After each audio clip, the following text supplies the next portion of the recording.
Muy buenos días a todos y a todas. Quisiera agradecer a los organizadores de este congreso, 11º Congreso de Derecho Procesal, al director del instituto, las autoridades judiciales, académicos, estudiantes y ejercitantes directos del derecho. Estuve cerca de 20 años trabajando en el Poder Judicial de Colombia. Allá las magistraturas de altas cortes terminan a los 8 años.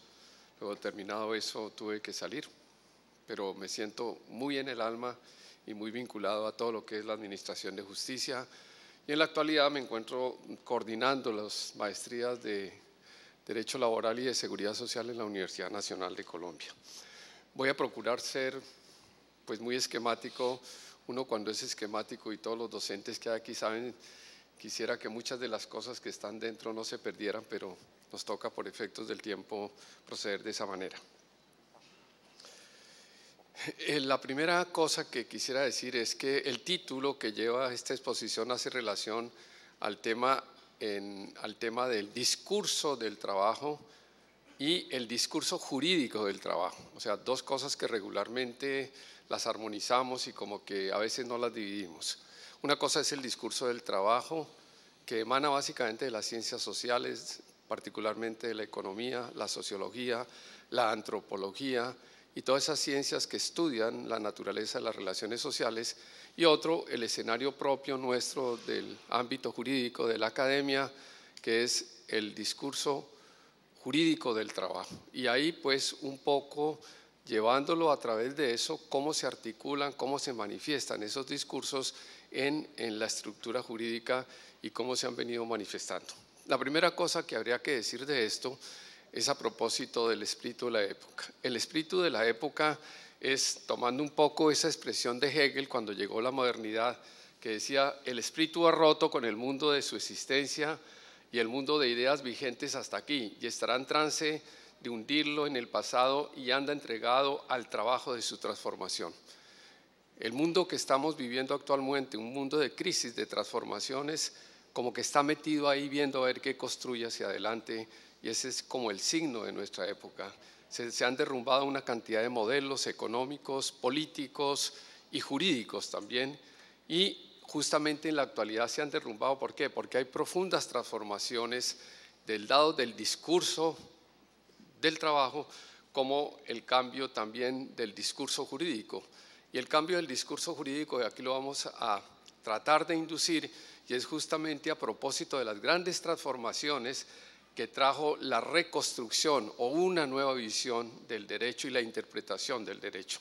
El derecho de los nuevos sistemas jurídicos, el derecho que nació básicamente después de la posguerra en Europa, y el derecho que se ha venido construyendo en cada uno de nuestros ordenamientos jurídicos. Y ese es el gran signo, que es la deconstrucción de la institucionalidad del discurso del trabajo. El discurso del trabajo se está transformando y tenemos que estar muy alertas, porque ese discurso clásico, ese discurso que vimos generalmente emanado de esa concepción clásica de la primera mitad del siglo XX, pues es el que ya en el siglo XXI se está transformando. Unos signos de eso, que es lo que hace relación con varios autores que se han encargado de estudiar esto. Rifkin, ustedes conocen, El fin del trabajo, que finalmente lo que dice: la tecnología está reemplazando y va a hacer morir todo ese escenario del trabajo. Forrester, una autora francesa, que nos dice también a propósito de la reconstrucción y el nacimiento del trabajo, que tenemos un problema muy grave, lo que ella llama el horror económico, en uno de sus libros. Beck, a propósito de la globalización y el mundo feliz, dice que estamos en tránsito de lo que se denomina la brasileñización del mercado de trabajo y de las instituciones jurídico-laborales. Dice que Brasil tiene un proceso muy fuerte, obviamente de modernidad, pero en términos de trabajo, de precariedad, de ocasionalidad, de trabajos temporales, de trabajos subordinados, independientes, etcétera, y que hacia allá va también el mundo occidental, incluyendo obviamente también a las naciones desarrolladas en su expresión. Meda, que es otra escritora sobre estos temas, nos está diciendo que de alguna manera está pegándole al tema de los ingresos, y que el trabajo, que es el origen de nuestros ingresos para vivir en una sociedad, se está derrumbando. Y Bauman dice: finalmente estamos pasando de una sociedad que era la sociedad de los productores a la sociedad de los consumidores, y por tanto el discurso del trabajo está modificándose. Ello origina dos hitos importantes en la construcción de ese discurso. Eso que decía Locke, que cuando el hombre tiene, sin embargo, una propiedad, o sea, nos asocia el tema de la propiedad al tema del trabajo. Lo que yo tengo es mi propiedad en el escenario de las repúblicas, de la propiedad y de la familia. Lo que yo tengo es producto de lo que yo hago, y lo que yo voy a tener es producto de mi trabajo. Y mi trabajo es el que me da soporte, me da identidad y me da relación en la sociedad. Igualmente Smith, en la primera parte del libro sobre investigación y riqueza de las causas de la riqueza de las naciones, todo el primer libro, ustedes lo conocen, hace relación a la construcción del discurso del trabajo. Ya las sociedades no son más ricas o más pobres porque tengan mayores bienes físicos, porque tengan mayores metales, porque tengan mayor oro o plata, sino lo son porque los fondos productivos del trabajo generan riqueza. Y de ahí viene el concepto ese de sociedades del trabajo, pero también sociedades de los contratos.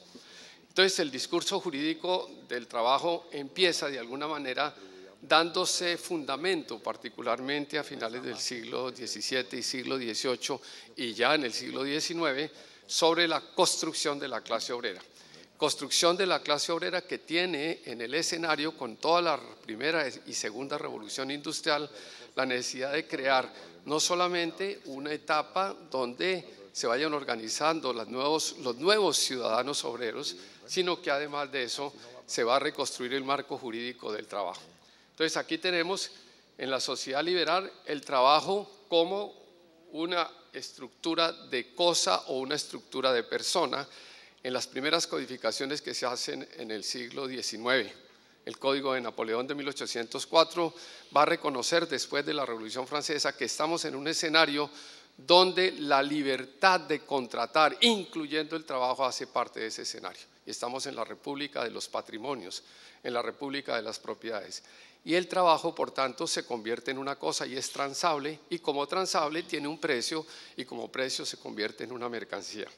Esa relación y esa estructuración nos lleva a que la identificación formal del trabajo en la legislación pues sea tomada del Código Civil. Entonces hablamos del arrendamiento de servicios, eso que todos los que estamos metidos en el campo laboral conocemos, el arrendamiento de servicios, que viene una figura que viene muy propia del derecho romano. Y el reconocimiento posteriormente, a finales del siglo XIX, el reconocimiento del instituto laboral, o sea, el reconocimiento de la creación del contrato de trabajo, que es justamente en Francia donde empieza a recrearse eso y a reconocer que la subordinación, es que antes éramos libres, es que aquello de decir que los ciudadanos somos iguales pues implicaba que no reconociéramos la desigualdad, y ahí a ese propósito se reconoce la desigualdad. Entonces surge obviamente el nacimiento del contrato de trabajo, obviamente con una cantidad de eventos que se producen alrededor de eso, los edictos de Turgot, los decretos de Ayerbe, la ley de Chapelier, que eran todos perseguidores de alguna manera del trabajo organizado, y lo importante era terminar con los gremios porque lo había que llegar era la libertad contractual, combinational de los ingleses y finalmente el Código de Napoleón. En el siglo XX surge obviamente lo que llamamos el modelo fordiano, que tiene algunas características importantes, que es la separación obviamente entre quienes trabajan efectiva y regularmente y los inactivos o semiactivos, la fijación en el puesto de trabajo, el acceso a través de salario a nuevas normas de consumo obrero, el acceso a la propiedad social y a los servicios públicos por la vía del salario, y el reconocimiento del trabajador como parte de un colectivo. Ese derecho, digamos, del trabajo va evolucionando al derecho social, al modelo fordiano y al discurso del derecho del trabajo, que es básicamente toda la construcción que se hace en la primera mitad del siglo pasado. Y el modelo fordiano, que es básicamente el que nos va a ubicar dentro de lo que tradicionalmente hemos conocido como derecho del trabajo, que es la gran ruptura que va a presentar todo el movimiento neoconstitucional, es el derecho al trabajo, que son dos modalidades y dos enfoques bien distintos, porque el uno cobija el trabajo asalariado y el otro cobija la protección al trabajo, cualquiera sea su forma de establecerse. El modelo fordiano se caracteriza porque es un contrato por cuenta ajena a jornada completa, no temporales y estandarizados, basados en el intercambio de un elevado nivel de subordinación y el control disciplinario por parte del empresario. Digamos que el modelo fordiano lo que nos trae es una ecuación donde dice hay subordinación por un lado y por el otro lado hay seguridad. Usted trabajador, yo le doy seguridad, que es el pacto que se produce después de la guerra en Europa, y usted de otra parte va a trabajar, se va a disciplinar y vamos a convivir de esa manera. Esos elementos que nos van a acompañar durante todo el siglo XX, pues nos van a dar algunas características especiales. Después del año de 1979, cuando se produce en Inglaterra el Financial Act de la señora Thatcher y después con el presidente Reagan, empieza toda la liberación, por un lado, de los mercados y empieza a construirse lo que se denomina la nueva economía.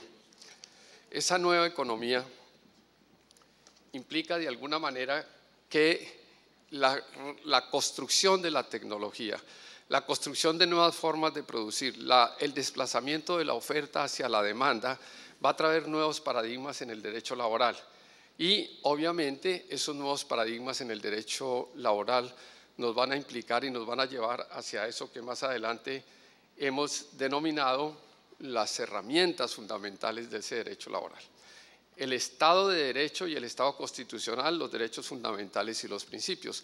¿Qué sucede hasta lo que decíamos en 1979? Que empieza toda la liberalización del trabajo. Y aquí es importante porque es una ruptura fuerte que se da, así sea programáticamente, así sea dogmáticamente, porque todavía hay tensiones muy fuertes entre estas dos corrientes que se van a dar. ¿Cuáles son? Que llega la nueva estructura constitucional. Las democracias formales, las democracias escritas habían fracasado y era necesario entrar a democracias sustanciales, a reconstruir el Estado de derecho, que no necesariamente el Estado democrático, como decía el profesor Bobbio, no necesariamente el derecho es democrático, pero sí toda democracia debe tener derecho. En esos escenarios se construye lo que denominamos el paso del Estado de Derecho al paso del Estado constitucional. Y eso es muy importante para aquello que estamos hablando de la protección de los derechos fundamentales por parte del Tribunal Constitucional, en nuestro caso la Corte Constitucional en Colombia. Se construye, digamos, un nuevo escenario, rompiendo ese escenario clásico del derecho, del Estado de Derecho, que es el Estado de la legalidad, al Estado constitucional, que es el Estado axiológico, el Estado de los principios. Lo que inicialmente se origina en la ley, en el Estado de Derecho, en el sentido, según Ferrajoli, en el sentido débil, pasa a constituirse en un Estado de Derecho fuerte, en el sentido fuerte, o sea, el Estado constitucional o en el Estado social y democrático de derecho. Y el eje central son los derechos esenciales del individuo, son los derechos fundamentales y la guía de los derechos fundamentales. Las normas se van a guiar por principios. Ya el código en sí mismo, no es que no existan los códigos, sino que empieza un movimiento que ha venido reconstruyéndose, que obviamente tiene detractores, tiene críticas, pero digamos que de alguna manera se ha impuesto con el neoconstitucionalismo moderno.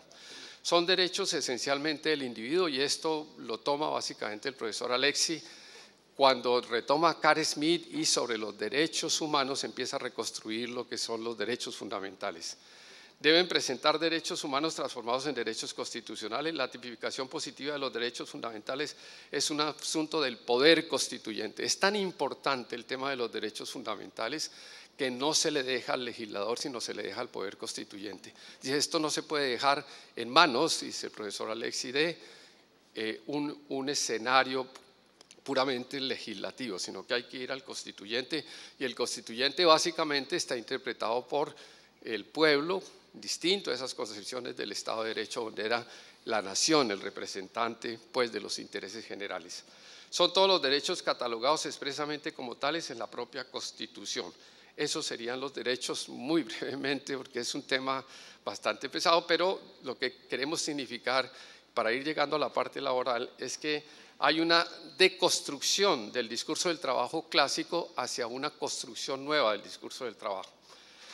¿Por qué se da esto? Porque a la vez que entra el constitucionalismo, por el otro lado entra el mercado. Quiero llevar dos ejes para nuestra ilustración. Por un lado, a partir de la mitad del siglo pasado, empieza toda la línea constitucional, pero también empieza toda la línea del mercado. La línea del mercado, que es una línea liberalizante, que es una línea que lo único que admite son reglas del mercado, no reglas del derecho. Y por el otro lado, el Estado, que admite reglas de derecho. Entonces, hay cambios en la organización del trabajo, la sustitución de los mercados internos por los mercados abiertos, formas de producir orientadas a la demanda y de regulación del empleo y de los institutos contractuales.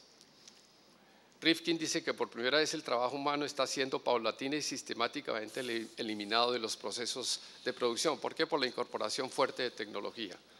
La competencia, la elevación de los niveles de competencia y presión de mercados más abiertos y la aceleración de grupos técnicos, incluso eso que Habermas llama la pérdida de soberanía de los estados. Los estados cada vez con esto pierden más soberanía y por tanto su legislación, su capacidad, la fuente de legislar se va reduciendo paulatinamente y por eso tenemos al frente la Constitución. Y de otra parte las señales de deconstrucción del modelo jurídico y organizativo del trabajo, trabajo por cuenta propia, evaluación del criterio de subordinación y subcontratación. El profesor Suppiò dirigió un estudio de más de 5 años en Europa sobre la situación de los mercados de trabajo. Ese estudio, que se llama Más allá del empleo, lo que hace es traer 3 grandes paradigmas de esto que estamos diciendo se deconstruyó. Primero, el fortalecimiento del trabajo por cuenta propia o el trabajo autónomo. Segundo, el cambio, la evolución en el criterio de subordinación. Y tercero, las externalidades que se presentan en el trabajo o lo que se denomina de alguna manera la subcontratación. Empresas que aparentemente son empresas pero son subordinadas y de ahí que los tribunales del norte de Europa hayan hablado de eso de las permanente de indicios para mirar en ese cambio de la subordinación y ver que muchas de estas empresas son creadas artificialmente para evadir justamente esa relación clásica laboral. Y eso obviamente nos lleva a otros elementos que es tensionar entre la tensión que se presenta entre los derechos fundamentales y la liberación del trabajo. El Estado constitucional y democrático, cuyo norte corresponde a la garantía y protección de los derechos fundamentales para todos los ciudadanos trabajadores, y el mercado laboral cada vez más globalizado, cuyo eje central es la liberalización del trabajo y su pérdida creciente de protección por ese mismo mercado. Y aquí se nos empieza a presentar un problema muy difícil, porque en el modelo clásico fordiano la protección del trabajo estaba de alguna manera delegada a la empresa por la vía de la negociación, por la vía de los convenios, por la vía de los pactos. Pero en la medida en que se va liberalizando, también ese es uno de los elementos importantes de deconstrucción del colectivismo obrero. Es decir, cada vez tenemos más dificultades en las asociaciones, cada vez hay menos gente sindicalizada, cada vez menos gente que se asocia producto de estas reflexiones. Entonces se predica de que ya no es el contrato de trabajo, el mundo del trabajo, sino el derecho al trabajo. Y ahí se presenta esa tensión permanente porque el constitucionalismo, por la vía de los derechos fundamentales, sí entra a proteger el trabajo. Entonces, el derecho del trabajo refleja las instituciones creadas en la primera modernidad. El otro, liberalización del trabajo, y el otro, derecho al trabajo, creación de nuevos escenarios jurídicos para proteger, no ya desde la empresa, sino del Estado, constitucional y democrático.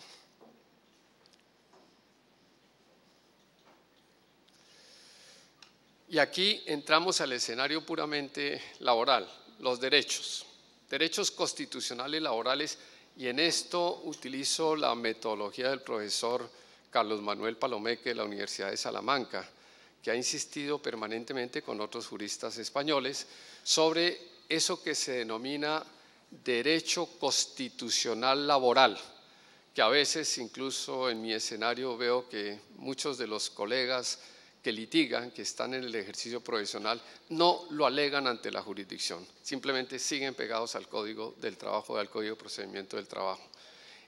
el derecho constitucional laboral abriga todo el derecho laboral. Está, porque es que es un derecho, un Estado constitucional, un derecho constitucional, supuestamente así sea lo dogmático, y esos derechos constitucionales se expresan de dos maneras. Primero, de manera específica, cuando la Constitución habla, como dice Alexis, se colocan ahí los predicados jurídicos. Entonces el artículo 25, el trabajo gozará de especial protección del Estado y se considerará de manera digna, etcétera, un predicado de esos. Hay 25 artículos en la Constitución colombiana directos que hablan sobre el trabajo, directos, y la seguridad social. Segundo, derechos constitucionales laborales inespecíficos. O sea, tenemos unos escenarios como el derecho a la igualdad en el mercado del trabajo, derecho a la igualdad en la seguridad social, derecho a igualdad en la salud, todo eso que es el mundo del trabajo y donde derivan una serie de fuentes del trabajo, es lo que se denominan derechos laborales inespecíficos. Y esos derechos laborales inespecíficos hacen relación a la dignidad. Es que si yo sigo considerando el trabajo como esa cosa, yo cuando tengo un contrato de trabajo, cuando voy a trabajar con alguien en una empresa, en una institución pública, yo voy enterito. Yo no mando el trabajo a trabajar y lo demás lo dejo en la casa. Yo voy enterito. Mi derecho a la intimidad se va ahí. Mi derecho a la comunicación se va ahí. Mi derecho a la igualdad se va ahí. Todo eso va engranado. Eso no existía antes en el derecho porque era un derecho legal, lo que estaba en el código. Hoy en día es el derecho constitucional laboral.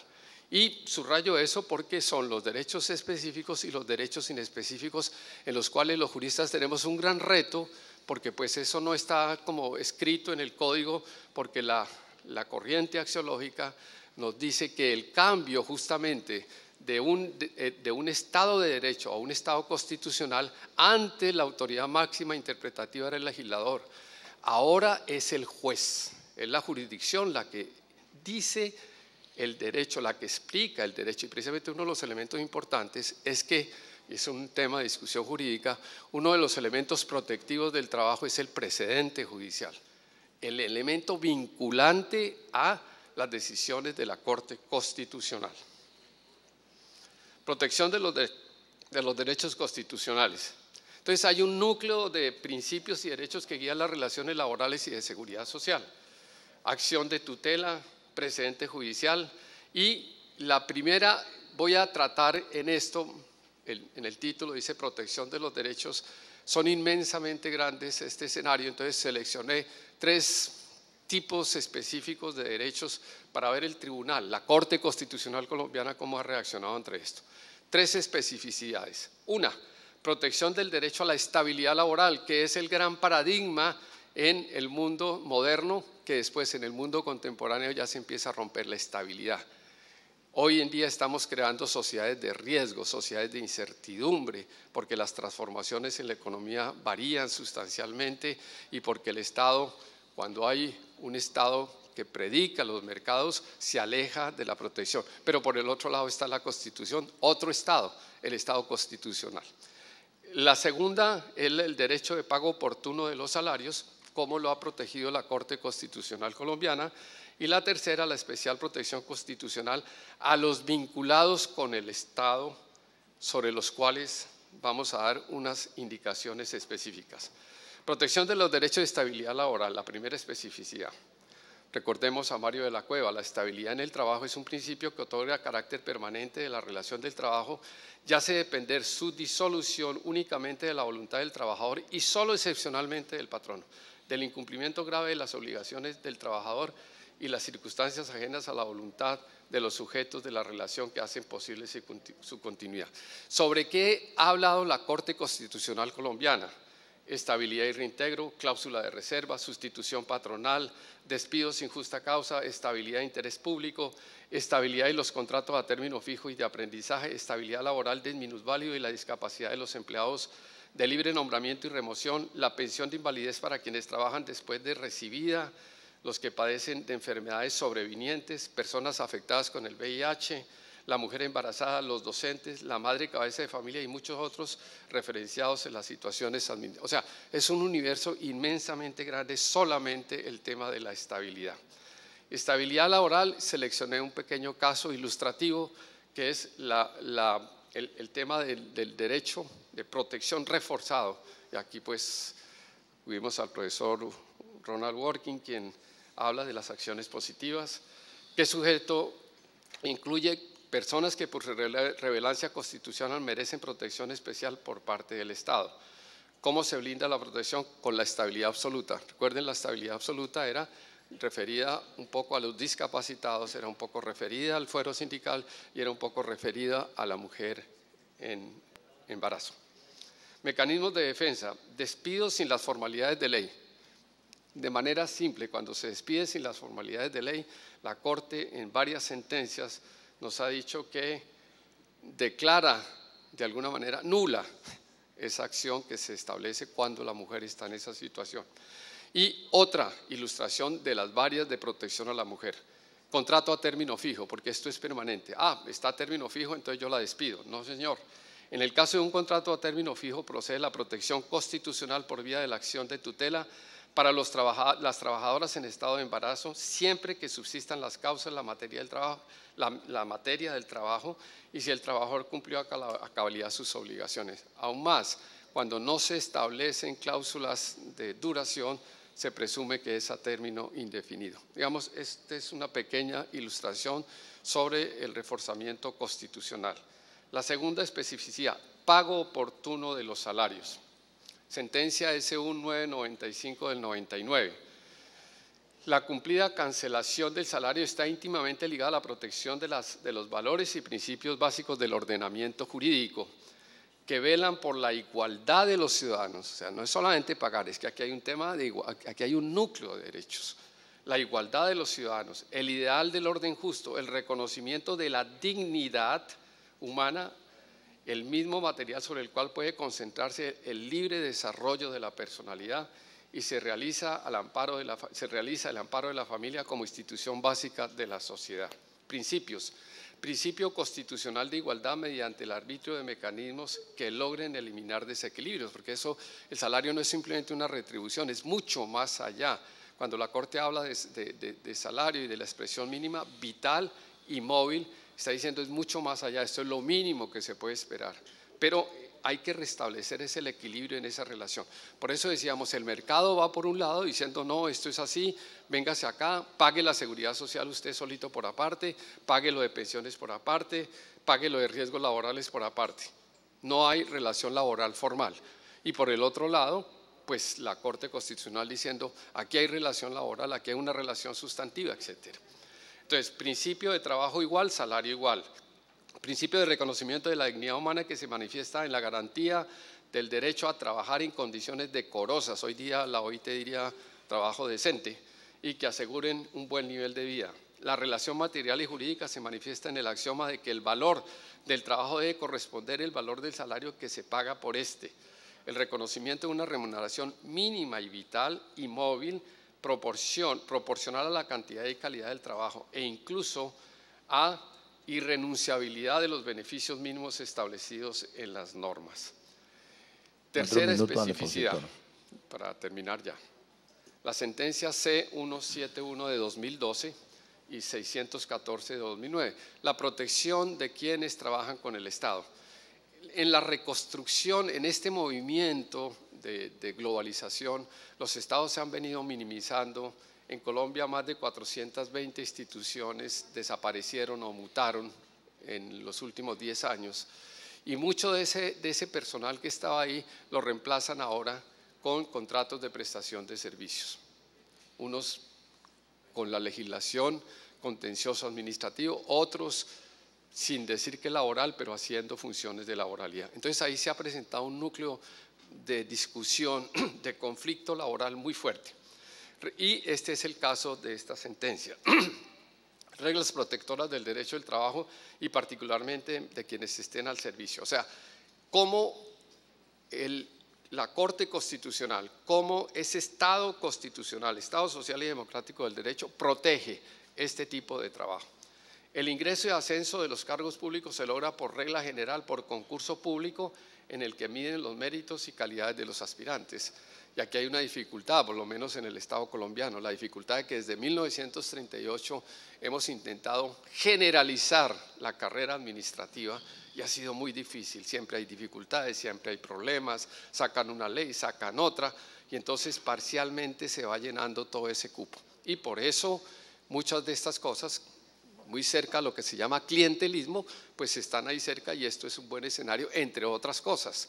No necesariamente, ni todos los que hacen ahí, por eso hay un conflicto. Entonces dice, la permanencia del retiro de la función pública en los cargos de carrera está regida por el principio de estabilidad en el empleo. O sea, el principio de la estabilidad rige para quienes estén vinculados al Estado. Tercero, el desempeño de las funciones públicas se hará por regla general mediante el empleo público que debe aparecer en la respectiva, debe haber plantas de personal. Si usted está contratando eso, pues pídale a una institución que llama la función pública que le deje crear plantas de personal y bueno, tramítelas. El cargo público remunerado debe tener requisitos y funciones, o sea, tiene que haber unos prerequisitos de acuerdo a la Constitución. Hay responsabilidad establecida para quienes están ahí. O sea, un funcionario público en Colombia tiene responsabilidad fiscal, responsabilidad administrativa, responsabilidad civil contractual o extracontractual y responsabilidad penal y disciplinaria. Y está sujeto a eso en la medida en que se asimile a todas esas responsabilidades.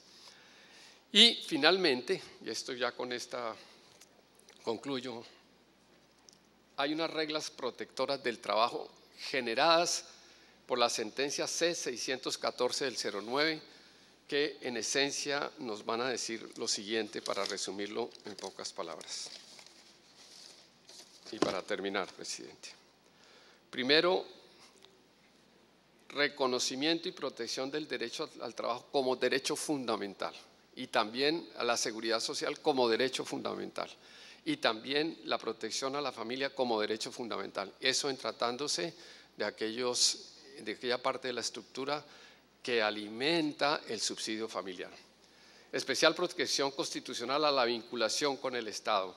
Límites a la configuración del legislador en materia laboral. Es que el constitucionalismo dice, la Constitución está por encima de todos los poderes. Usted también, legislador, está sujeto a la Constitución. No puede hacer lo que quiera, hay una Constitución. Y por eso la acción de inconstitucionalidad y por eso el control constitucional en los estados modernos. Excepcionalidad del contrato de prestación de servicios como modalidad de contratación del Estado. O sea, esto de venir a prestar un servicio aquí que sea excepcional, lo importante porque el servicio público es permanente. Que temporalmente hay que hacer sí, hágalo, pero no diga que temporalmente son 6 años o 7 años o 8 años de temporalidad o de provisionalidad. Graves riesgos constitucionales que implica la distorsión del contrato de prestación de servicios y su utilización. Garantía del principio de prevalencia de la realidad sustancial sobre la formal. Ahí está el Estado constitucional.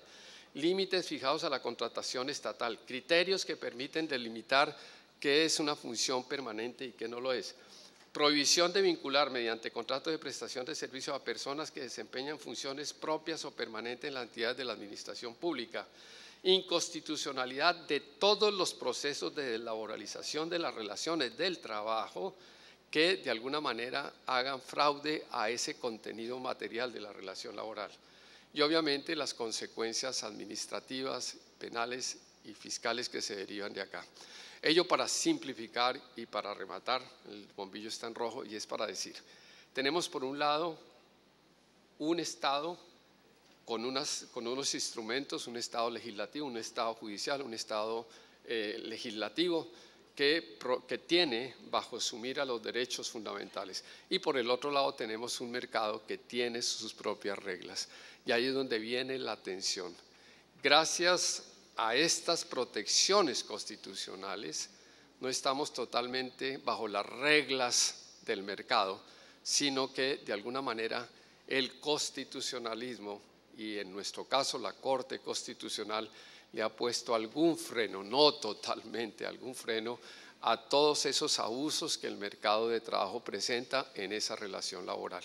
Y por eso creemos que aquí hay un escenario muy importante para que pues toda la comunidad jurídica, particularmente la comunidad jurídica dedicada al constitucionalismo laboral, trabajemos hacia adelante y miremos cómo esas instituciones recobran una nueva mirada, como decía la jurista Delma Martí, necesitamos reconstruir la institucionalidad jurídica, hablando de lo penal, pero nosotros decimos, hablando de lo laboral, reconstruir la institucionalidad jurídica bajo las nuevas ópticas y el reconocimiento, obviamente, de que estamos en una aldea global. Muchas gracias.